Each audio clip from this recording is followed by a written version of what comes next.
Hello math fans, Andy Loveless back here to talk about some playground math. This is a project I made for my honors calculus students, I guess about 13 years ago. And then that class got stopped, and so I've never thought about it again.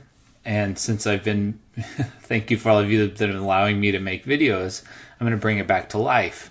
It's going to be several parts because this project had 4 parts to it. It was usually the first actually, it's the second project they had to do. And it was kind of meant for fun. I'm stealing from I feel like I'm plagiarizing myself 13 years later, but since it's myself, I'm okay, I think. But some of the material, I'm going to go through it as if I was a student then. And as I go through it, I hope to improve it a little bit and talk about some things it's related to. And then I hope you watching this video can add comments of other playground math, because I think this could be a really big project that would be fun and eventually could have more to it, which was really the point. The project itself had 4 parts. It had a slide. It had a merry-go-round.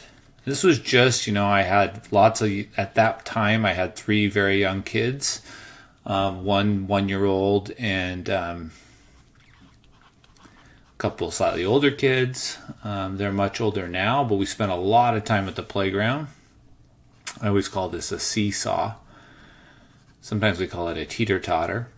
So I based this project around relatively simple math on these 4 things, but it led to some interesting questions. Got to do some calculus and parametric equations and circular motion. And the reason I thought about this was I just had my big family get-together, annual Christmas party. Watch my video on gift exchanges if you want to know how that went or what that was about. Unfortunately, nobody cheated like I'd hoped. But it got me thinking about the fact that I got my niece a thing of spirographs. And that's very much related to the merry-go-round problem. And I think when I do the merry-go-round problem, I might supplement it with how you can quickly make spirographs on Desmos. Make some cool pictures so that when your kids are doing spirographs, you can say, hey, look, I can draw this really quickly. So that'll be fun. But let me just introduce what I asked. And I don't even remember. I'm just making the intro to try to break up my videos. But I know I had a question about, that's a pretty skinny person. I know I had a question about somebody going down a slide. And again, I was trying to make it as basic as I could. These students just knew calculus, and I think it's better if it's basic. But we had, and of course, people can add to this. I assume there was, no friction, so it was just a frictionless slide.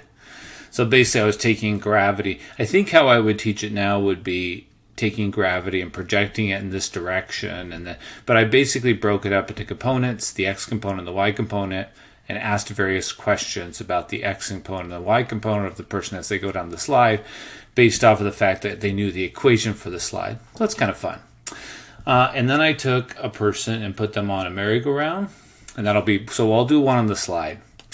I had someone step onto the merry-go-round, which was spinning very quickly. And they stepped onto the merry-go-round and just walked at a constant rate towards the center. Now, while they were walking, the thing was spinning. And so the question was, what can you tell me about if you were to look from above, what does their path look like?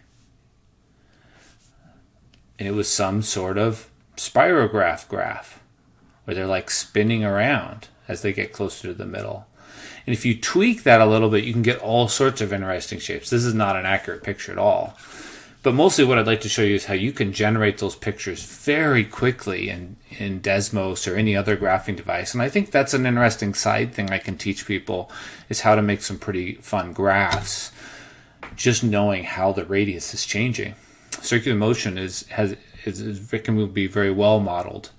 I did a problem on the swings. I have some vague memory of a student telling me the physics of my problem was incorrect. So I will do that problem and sort of talk about what I did, and then those of you watching the video can email me or something, tell me how to fix it.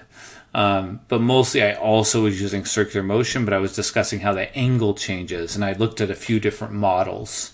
So even if it's inaccurate, it's a starting place. But I don't remember exactly how that went.